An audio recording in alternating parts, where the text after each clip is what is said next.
Welcome back to Right on Four Corners. I'm your host, DelSheree Gladden, and I'm back with previous host, Traci Hales, and she's going to be here talking about the writing group that she's part of and their new anthology. And I'm going to turn it over to her to give the introduction for the group and tell you a little bit about the project.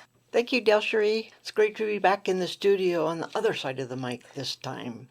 San Juan Writers just came out with our second anthology, In the Company of Animals, and I had the honor of editing the stories and poems in the book. San Juan Writers was founded in 2002, and we are 8 accomplished authors who've published novels, short stories, memoirs, nonfiction, and poetry. Our first anthology, Into the West, we've talked about that on Right on Four Corners, and it was published 3 years ago. So this anthology took a different approach, kind of chatting with some of the members of the group. I know trying to come up with a name and figure out exactly how to classify it. I think it was a little bit more challenging this time because with Into the West, it was all stories set in the West and similar themes, whereas this one with the theme of animals, there's a lot of variety within the stories, and that made it a little bit challenging. It did. Sounded like to pare it all down. Right. We decided that we would have each story or poem related somehow to people dealing with animals or being with animals or in the company of animals. And yeah, that was challenging. Some people were like, we don't want to write that. But it turned out okay. We managed to get it together. We have 30 stories in here. And with this group, the members have changed over time, here and there. So there are a few new writers in this anthology that were not in the previous anthology. Tell us a little bit, I guess, about the composition of the group and just how it's grown and changed over the last little while. Well, that's an interesting concept. Judy Castleberry was with us at the very beginning of San Juan Writers, and then she dropped out for a time, but she is back with a couple of stories in the Company of Animals. In 2002, right? So we're past, this has been going for quite a while. Quite a while, yes.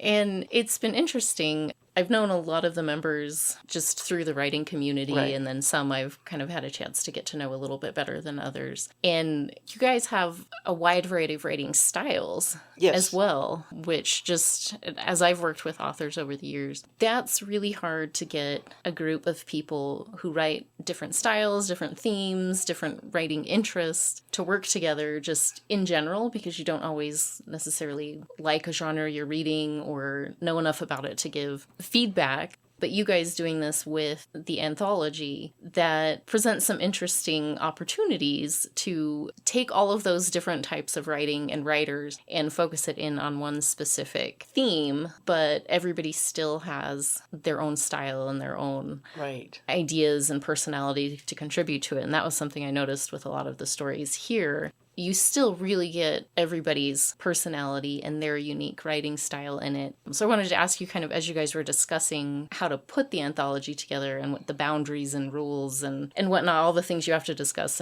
with a project like this, how did that go as far as trying to organize it? It was chaos. I mean, trying to get 8 creative people to agree on anything is crazy. But we did, though we didn't have too many boundaries, just that it can be read by adults and young people, and it had to do with animals. And with those parameters, we managed to pull it pretty much together. And I noticed there's some poetry included in this one, which I think wasn't in the first one. There wasn't. So we do have poetry, we do have haikus, we have some flash fiction, and we have some much longer stories. So we've kind of worked to the differences with everybody and tried to complement one another. Trying to put the stories in order was really difficult. It was a job. I mean, editing this was a job, but we did it. I was wondering about that as I was going through, because I helped with some of the formatting and doing the cover. And it was like, as I was trying to look through what illustrations to include on the cover, because there's a wide variety, like an octopus. And yes. So it was like, I kept looking through thinking like, okay, which ones are going to best give people a sense of the variety of animals and what to expect coming into it. And that was challenging, just working with the images and which ones to include. And I'd thought about that. I was like, how did they organize the stories and decide where to put them? And sometimes with writers, ego can get involved. And it's like, who wants to be in what order and, all of that. So did you guys come to a consensus, or at some point it was just like, okay, you decide, you put them in order, you're editing them, and what do you think will flow together best? Or yeah, how did you guys come to an agreement? I'm laughing here because it was difficult. First, I want to say thanks to Amanda Herrig, because she did make the illustration, so each story has its own really fun illustration of an animal. So that was one part that went smoothly. And then because we've dedicated the book to Vicky Ramica, we did want her story to be first. And after that, we kind of decided, well, we don't want one author to have two stories together. We want to, spread out the poetry. So there were many different... It was a juggling act. It was basically just throwing it together and see what works. Giving that variety, I think, lengths and giving readers breaks, because there are some that are not necessarily chapters, but have multiple sections would made it a bit lengthy, and then kind of following that with something shorter. It's an interesting balancing act, like you said, when you are the one trying to organize it and think about the reader's experience and trying to take out maybe some of the ego or the other factors that come into play, because that's something I think a lot of writers aren't usually involved in the process of production. Right. And you don't get into that mindset of, well, what works for the reader. Right. And I think until you're on that side of things of, doing the editing or the formatting, the page layout, all of those things that you don't think about when you're reading a book, because it's just, there's a lot of industry standards that you get used to. And it's like, oh, well, they just do that. But why do they do that? That's like, there's actually reasons behind the majority of everything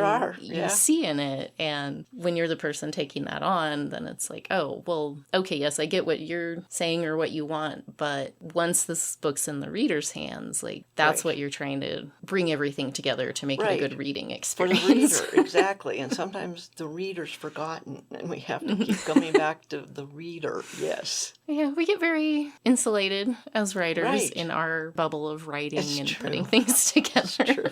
And even in a group, I think you still kind of get that where your goals and your ideas as the group can overwhelm a project at times. Yes, I think very true. I wasn't sure that when I was finished editing that they'd still like me. Because there were some points when I said, this is the way it's going to be. Mm-hmm. And they'd still like me. Oh, good. Yeah, I've experienced that on both sides, where sometimes working with an editor where you're just like, if you make that same suggestion one more time. Right. True. But then also being on the side of editing of like, no, trust me, like, this is the way it needs to be done, or someone is going to pick up your book and be like, what the heck? Exactly. So it's like, even though readers, like, they don't always know why things are done, and they don't notice when everything's done right. But when things are not done right, they do notice. Exactly. And it really throws them off at times. Yes. When it's messed up, they notice. It's true. I'm glad it all came together. Me too. Tell us a little bit about the range and variety of stories that you guys ended up including. Saying that they all have to do within the company of animals is just a really broad picture, because you mentioned the octopus. We have one story in the point of view of an octopus, and that's different than anything else. Mm-hmm. We have cowboy poetry, which is with old cayuse and some of the old cowboy poetry language in there. We have a story about camels in New Mexico, Yeah, So, who knew that was a thing that happened? Who knew that was Texas, New Mexico. Right. We were in Texas over the summer, and that came up as my fiance Chris was talking about that was a tactic used at one point. And I was just like, that's the most bizarre thing I've ever heard. But yeah, it's a thing.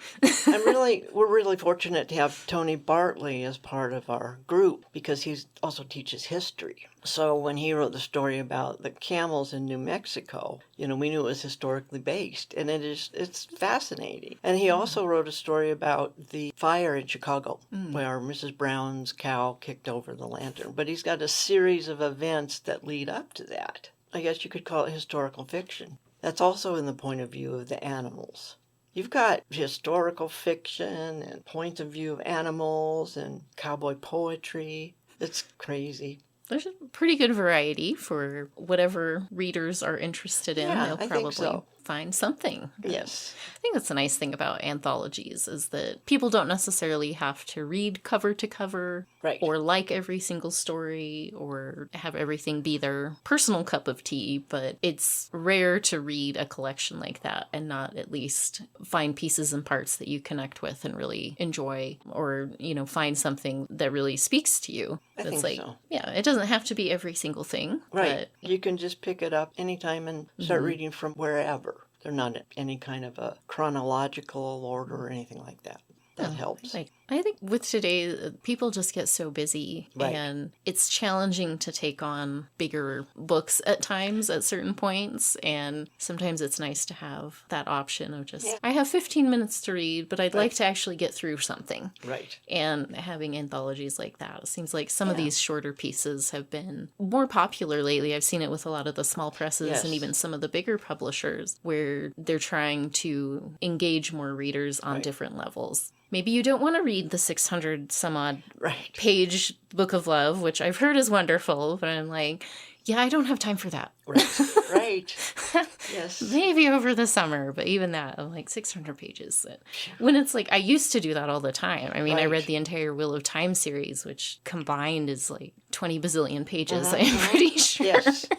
And it's like now, like, I love Brandon Sanderson, but every time I look back at one of his books, even on Audible, and I'm like, 45 hours. Right. That's going to take me like 6 months to listen to. I think I need something shorter right now.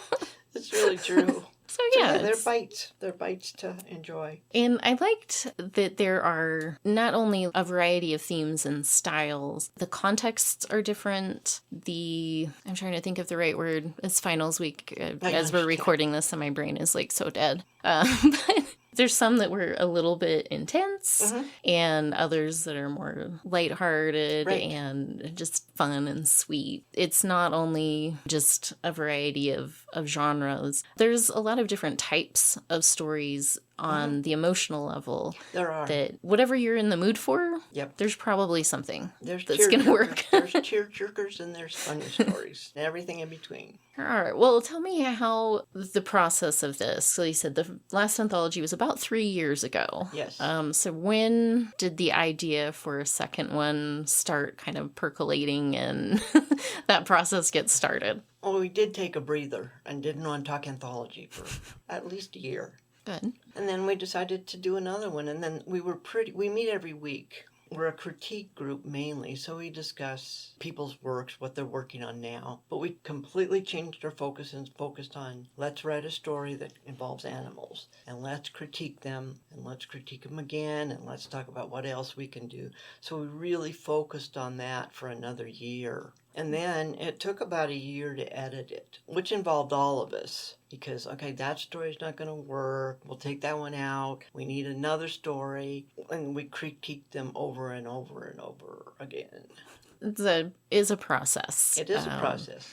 You'd mentioned kind of maybe, well, this one maybe doesn't fit with what, because it seems like if you're starting out and it's like, okay, animals. And once, I would think it's not really until you start to see the collection starting to come together to see like what's going to fit and what's not going to fit. Right. Because you don't really know what each of those stories are going to turn into at the end. It's true. One story was submitted that had a lot of violence to animals in it. Which would work in some cases, but it just didn't fit with what we were doing here. So we said no. Yeah, that would be a tough one, especially when a lot of it is like the connection with animals, between animals and people, or just how they impact people's lives. And then, it seems like that would really kind of change the focus and the feel of the story. And that's hard because something like that could cause someone to be like, oh, I don't know if I want to continue reading if there's going to be more like that. So that's one of those things with animals, especially, like, kill whatever character, but the dog better be okay at the end. Exactly. Exactly. Don't kill the dog. It's true. So we had moments like that when we had to make decisions like that. But it worked out okay. That's good, because that can be hard to hear as a writer when you've put time and effort into something and then being like, no, that doesn't fit. That's not going to work with what everyone else is doing, and trying to navigate not hurting feelings, Right. but it's great on its own, but doesn't fit with the exact thing. Right. Like it might have a better place that's going It's to work interesting for. because as seasoned writers that we are, we're used to getting rejections. That's part of writing. But when you get rejected by your own group, it's a little different. It is.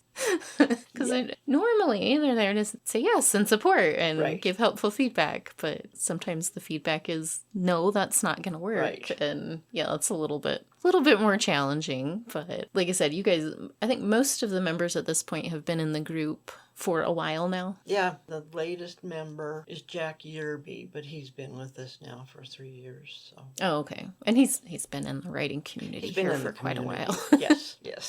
Everybody it's knows not brand Jack. new, but Right. Well, good. And you guys occasionally, when someone moves or needs to move on for whatever reasons, open up to new members. Right. We were talking the other day in the group and we looked around and went, we're getting old. We better get some new blood in here. So yeah, and we open up to new people. We like to have people sort of audition and see if we're a fit and they like us both. And we don't want to take brand new writers, but people who writing is an important part of their lives. Well, and I think being someone brand new to writing or just kind of getting started, that would be really tough to jump into a group that's not only been together for a long time, but that has that experience with getting and giving advice and feedback and critiquing, because that's not necessarily a natural skill that everybody has, and especially receiving feedback, because it may not all be glowing. Right. And that's challenging. It is challenging, and the nice critiques don't often help make for better writing. So that's a whole other thing we've had to learn over the years, is how to say that's not working in a way that's both constructive and considerate. But still, that's not working. Yeah. It's like you said, the goal is to help people improve and grow their writing skill. And if it's always like, I loved it, that's great. It doesn't give anybody somewhere to go or tell them what to focus on in their revisions. Do you want to be able to publish this? Then you need to be able to have it readable. And especially when you're working on an anthology, there's a whole other level to it, because we know we're going to publish this. That's the main goal. We know we have the common theme. So there's another level of the critique that makes it more strenuous, I think. And we all have to agree that we love each other, sort of. So we're not here to hurt you. They're for a common goal of supporting and growing. Right. Sometimes I'm sure that can be tested at times, but coming back to that idea of we're all working together to kind of put this out in a way that you all feel good about and feel proud of in the end. And it sounds like that kind of trumps everything else, even when some of the challenges occur. It does. Well, was there a story or a part that you wanted to share from the anthology? Yeah, I think what I will do is read the first couple of pages of a short story that I put in here. Okay. So I'm not going to read the whole thing, so you have to get the book to find out what happens. And we'll talk about where you can do that at the end. Right. This is called The Storm Door. Shannon's cabin sat at the base of the mountain ridge walked by spirits. She and her dog Pippa arrived on a snowy fall day. They stood outside looking at the ramshackle place, put together with pieces from here and there. Nothing had ever seemed so beautiful to Shannon. This was her place, hers alone. Pippa snuggled beside her to warm her at night and keep the ghosts away. When the early winter storm blew in, the cold crept under the threshold, and she took Pippa and drove to Sue's boarding house. Inside the warm house, Shannon took off her toque and fluffed her curly blonde hair. Sue greeted her. "Kind of expected you tonight, Shannon. Your room's open, bedding's clean." Sue switched her unlit cigar to the other side of her mouth, bent over, and scrubbed Pippa behind an ear. "Good to see you, pretty girl." Pippa shook her mane as if to straighten the muss of petting. The usual murmuring filled Sue's kitchen. Shannon nodded to Amelia, who sat on the stained leather couch, her arms stretched out over the back. Terry, a young dark-haired woman, tucked into the crook of Amelia's arm. Pippa greeted the black and white border collie, who sat on the couch next to Sam, who pressed a phone to his cheek. A savory smell wafted through the place. Earl walked out of the kitchen lugging a pot, calling, "Come and get it while it's hot." Behind him, young Johnny balanced a basket of rolls, steam curling above them. All sat down at the scarred, conference-sized table. Several dogs stood around with Pippa, crunching on kibbles. After a bit of small talk, the little community slurred and smacked, saying yummy and my goodness. Amelia voiced what Shannon was thinking. Nothing tastes as good as Earl's stew on a cold night. Still sitting around the table, Sue's cigar traded for a toothpick, talking resumed, everyone there asking about Shannon's cabin. Many of these people had stopped by when she first moved in, brought a meal, or helped nail up a door jamb. Suggestions circled on how to keep out the winter cold. "Bit different coming in the fall, instead of early summer in it," said Earl. "You're not used to being here in the snow," stated Johnny with a knowing nod. Sam said, "You know, Shan, besides the weather stripping and door sweep, I think you need a storm door." Shannon tilted her head. A storm door. The whole cabin is made of recycled stuff, you know." Earl chimed in as he gathered bowls. "You can use anything for a storm door. Stop by Ed's in the morning and grab an old door close to the size of your frame. Cut it to the size and hang it to swing out." Terry asked Shannon, "You're on sabbatical? What project you working on?" "Finally finishing the novel I've been picking at for too long." Amelia, scraping food off plates, turned and asked, "What's it about?" Shannon smiled and winked. "Nope. Not talking about it. Bad luck." We love to be asked about what we're working on. No, not talking about it. Good response. Yes. Wonderful. Well, thank you for sharing that. Tell us a little bit about what was your inspiration for that particular story. I had a dream of a little cabin at the base of this mountain that was spooky and had ghosts in it. And the whole story rose from that. I knew I had to put an animal in it, and that's how Pippa arose. And later on, Pippa has a boyfriend who's a Bernice. That's kind of how it all originated. Isn't that funny? All those little clips of this or that just kind of like stick in your head. Right. Like, what could I do with that? Exactly. I like the setting. Where is it going to go? Mm-hmm. Well, how many of the authors had not typically written with animals before? Several. I had written animal stories before, and Linda had written animal stories before, but Gloria had not written an animal story, and she's got 2 really good ones in there. Tony hadn't written animal stories before. Ron, of course, cowboy poet, wrote a lot about horses. You can't help but have animals in Westerns, I think. Exactly.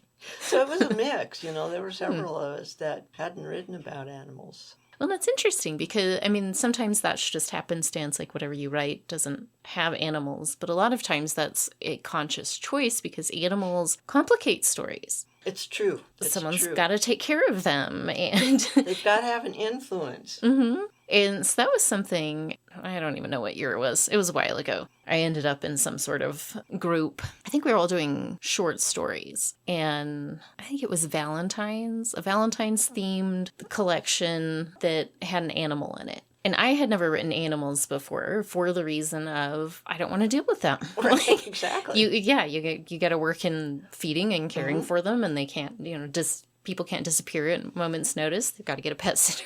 Exactly. It was just like, that's too much other things to worry about when you're already trying to put together a story. So I had never written animals before and was kind of like, I don't know. Do I want to join this anthology or not? Right. And ended up being like, okay. And it's kind of funny because I recently broke my foot walking my dogs. And one of the things that kind of sparked an idea for the story I eventually included in the anthology was a woman who's babysitting her nephews for the weekend. And they have a dog. And the dog ends up kind of tangling them up and her tripping and hitting her head and having to be helped by one of the neighbors and stuff. Which ended up turning into a full book. And then, maybe one day I'll actually finish that series. There you go. Started the 3rd book and, Yep. Yeah, it does. Get back to it one day. It's sitting there doing nothing. in many of the stories, animals are like the main thought in it. Mm-hmm. And it does complicate things because animals are different than us, Mm-hmm. you know? Well, and they influence the characters in different ways. Absolutely. And how does the character react to that? In that same series, the second book, I didn't need to continue having animals, but I was just like, well, it was actually kind of a fun challenge to include an animal. And in the second book, the characters, she comes home from a trip and realizes that her boyfriend has moved out and disappeared and left her with a cat that he thinks will help her. And the cat hates her guts and it happens. Causes a lot of problems. I was like, well, having a pet's already going to, complicate things. So let's just really complicate things. You can use them as a bouncing off for a lot of themes, which I've done, and many of people have done that in here. But you've got to remember they're animals. They're not people. And that, you can't over-personify them. Yeah, especially when, the stories in the anthology can be read by a wide range of ages, but most of them are geared toward adult readers in the sense of like they're not children's stories, but there's not anything that's going to be inappropriate for younger readers. And it's hard to balance that with using animals to where, like you said, you don't over personify them to where it comes off as kiddish or they're kind of taking over the story in that sense. So how did that go with some of the writers who had not worked with animals in their stories and the people who had? Was there some kind of give and take on the critique of like how to do that well and incorporate them? There them? was. One story in particular we worked with a lot because the octopus story came off at first really sounding like a children's story. And so we had to really consider what we needed to do to make it more intelligent, more adult. And so we had to talk about with the author. She's the one that wrote it and made the critique. But during the critique sessions, we talked about how she could make it more real and that the octopus wasn't a silly little creature. So we threw in facts. So she watched some octopus movies. And she read some books about octopuses and how they act and what their needs are and they're weird animals. They are. Yeah. And there's been several like fairly big books about octopuses recently that are really fascinating and surprisingly interesting and good that you're like, what? Exactly. Fascinating. So it turned into a big project learning about octopuses. And so with the addition of bringing a scientist in and scientific facts and more about the environment the octopus lives in and what she's a girl octopus, what she does in real life an octopus would do, a day in the life of the octopus. It turned it into a deeper story, one that an adult can enjoy. It could be read to a child too. That's interesting. That's really seeing the critique process at its best, I think. Taking an initial idea and just really combining efforts to find, like, how do you really take what you're trying to say and put it in the form that's really going to highlight what you want to give to the reader. Right. Well, that's very cool. I'm glad you were able to work with that and bring it up to the point of where everybody felt like it was where it needed to be to share that message. Yeah. Very cool. It was fun. And it was trying. Challenging, but worth the effort and the work, I'm sure. Yes. Good. Well, I just looked over at the clock. We are already out of time and ready to wrap up. So tell us a little bit about where people can find the book locally and everywhere else and what you guys might be doing next. Yeah, the book just came out. So it's going to be in all the independent bookstores in town, including the new bookstore, Quill and Quest. Oh, good. At Amy's, at 302. It's going to be up at Maria's bookstore. So you'll be able to get it at any of those independent booksellers. And also you can, of course, get it on Amazon. Well, good. I'm glad it's out there and available and filtering its way out into our local stores here in the Four Quarters. And you do have a website and Facebook? We have a Facebook presence. Trying to remember. Yes, Salon Writers. Well, thank you so much, Traci, for coming in and chatting with me. I think the building of projects that involve multiple authors is always really interesting and fascinating. It is complicated work, but overall, hopefully a good experience. Help with it. You helped us a lot. I'm glad I was able to, and you guys were patient with my timeline. Well, thank you so much, and we'll put all the information in the show notes to help people find their way to the book. Thank you so much.